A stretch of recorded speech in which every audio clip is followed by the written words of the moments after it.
Добрый день. Хочу поделиться с вами опытом установки чугунной топки. Ну или печь-камин, как ее называют.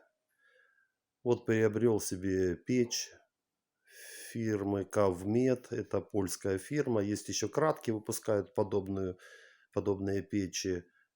Это все Польша. Данная модель P7. Чем она хороша, не надо городить вокруг нее какой-то портал и так далее. Установил там и все. Ситуация в том, что приобрел эту печку. Она была 32 тысячи гривен стоила.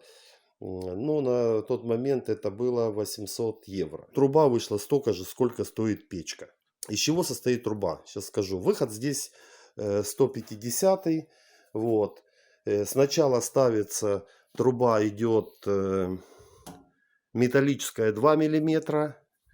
Черная одностенная обычная металлическая труба. Ее можно приобрести в Киеве. Она стоит гораздо дешевле, чем польская. Качество ничем абсолютно не отличается. И дальше сэндвич труба. Это вот эта толстая труба, такая двойная. Это уже нержавейка. Внутри 150, потом вата минеральная. И вокруг там выходит 220. Как собирать эту печку? Первая заморочка, это я уперся, там собирают по конденсату и по дыму. По дыму это значит идет вот эта первая труба, вторая на нее одевается. Дым не упирается в бортик, когда выходит. Вот течение дыма сюда, вот, это называется по дыму. Но у этих печек есть недостаток.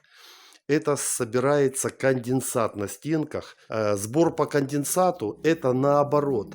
По внутренней стенке стекает конденсат. Если он по вот этой стенке будет течь, он попадет вот сюда на бортик вот этой нижней трубы и пройдет вот сюда, потечет.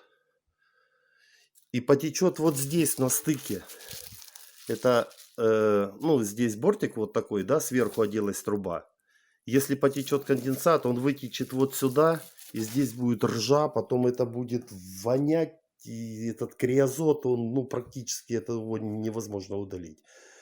Поэтому здесь, чтобы собирать полностью по конденсату, здесь нужен переходник, чтобы все стекало и стекало именно в печь. И там оно уже там испаряется. Все рекомендуют, там большинство сейчас, мы собираем только по конденсату. Не заморачивайтесь.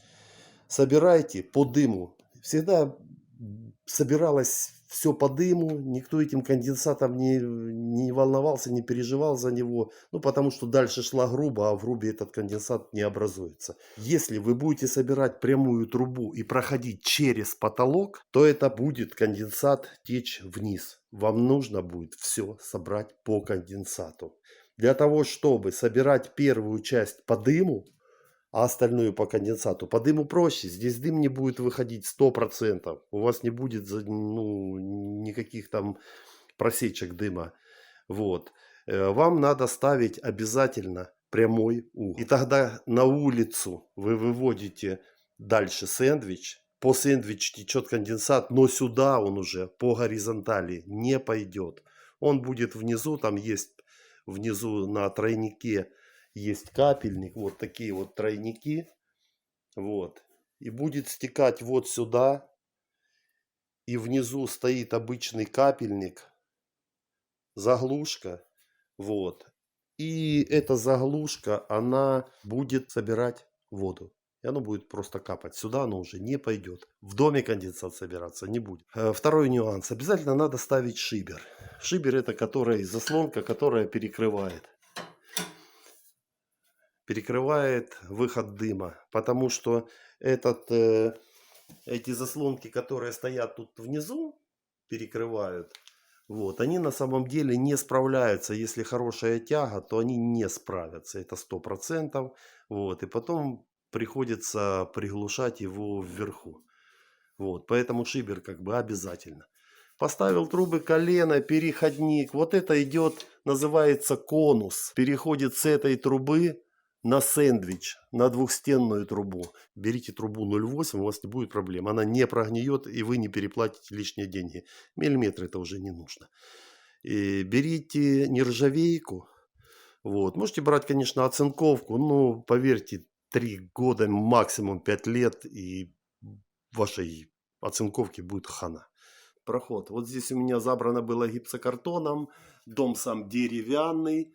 Вот, я вот так вырезал это дерево здесь и дальше обложен кирпичом. Вот в кирпич вставил трубу. Сейчас буду сюда делать коробку, обязательно изоляцию от края трубы, ну хотя бы 10 сантиметров должно быть до короба. Вот, и этот короб забивается ватой каменной. Там специальная вата есть, которая не горючая, и она не проседает. Потом между ней там дырок не появляется. Вот я день сегодня позанимался, да, вот сделал такую. Я так думаю, что еще день, и у меня это все закончится. Ну, цена вопроса 10 тысяч гривен сэкономлено. Вот. Трубу взял тоже у производителя, не заморачивался с этими магазинами и со скидками. Все мне обошлось. Скажу, 17 тысяч гривен. Вот. Мне насчитали 20 тысяч. Это здесь у меня нержавейка 0,8, там мне предлагали 0,5 внутри, снаружи оцинковку, ну на порядок. Грубо говоря, если то, что я сейчас купил за 17, оно бы мне обошлось где-то в 22, в 23, и с установкой, грубо говоря, 33 тысячи. Вот еще момент, на что устанавливать печь. Ну, есть варианты, ставят даже на толстое стекло, выкладывают плиткой, что-то должно быть не горючее. Пошел простым путем. Взял металл, обычный 2-миллиметровый металл. Вот я его положил, обрезал, как мне было удобно. Его даже и шурупами крепить не надо. Ну, можно будет закрепить, если что. Все, дальше будет подходить к нему ламинат.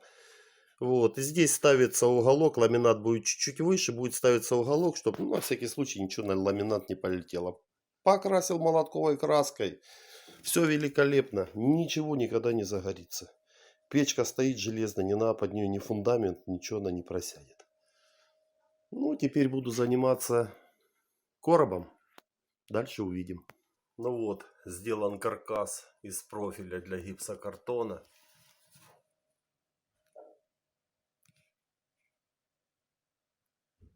Теперь будем забирать гипсокартоном. Делать короб. Короб практически готов. Вот так набрано из гипса. Все вот эти щели надо дополнительно закрывать ватой. Там под гипсом тоже вата. Вот, и сейчас прикручиваю последний гипс и буду оббивать асбестом. Этот короб должен быть не горючий. Но не обязательно это делать из гипса. Вот, можно сделать, есть плиты различные, асбеста, цементные, есть плита там гипсоволокнистая. Ну, любую плиту абсолютно, которая не горючая. Можно собрать каркас. Ну вот, закрепили асбест 3 миллиметра на пресс-шайбу прямо в гипсокартон. Теперь будем устанавливать трубу и забивать это все ватой. Снаружи установлена площадка опорная.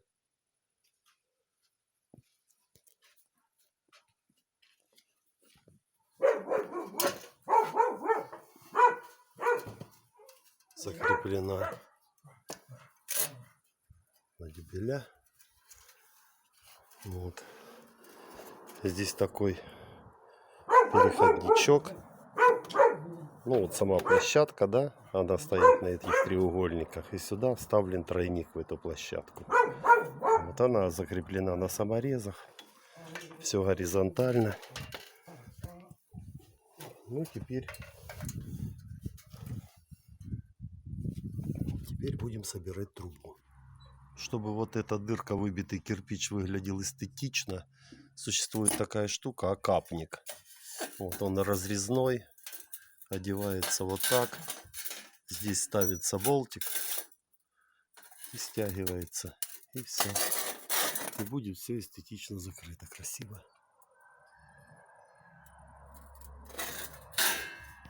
Окапник. Все гениальное просто. Ну вот, Первая труба уже поставлена. Немножко пришлось зарезать шифер. Но зазор между деревом есть. Теперь внутри нужно забивать ватой. Труба выставлена по вертикали. Все великолепно. И теперь короб нужно забить ватой. Вот таким образом. Нарезается вата кусками большими.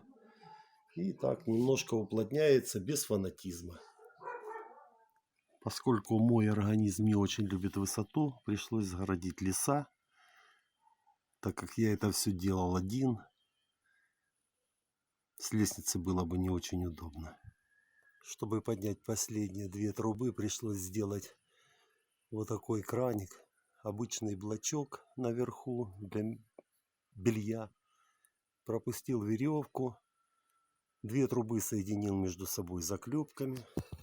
Вот таким образом. Кстати, все трубы надо будет потом по концовке проклепать. Потом взял крючок. Вот там блочок. Вот такой крючок. Обмотал изолоном, чтобы был мягче. Пропустил внутрь трубы. Зацепил ее вот так за край. И она уже никуда не делась. Подтянулась. Потом поставил трубу на край. Выкинул крючок. И просто ее направил, она села. Все довольно просто. Здесь поставил растяжки. Растяжки в шифер. Шпилька. Две гайки контрагается. И пропускается туда. На чердачное помещение. Там между балками ставится планка. И тоже вот так две гайки через шайбы. Все, оно крепится. Шифер трогать не будет. Держится независимо. Вот такой тут тройничок стоит. Труба нержавейка 16. Нагрелась на печке, расплескалась, просверлилась дырка.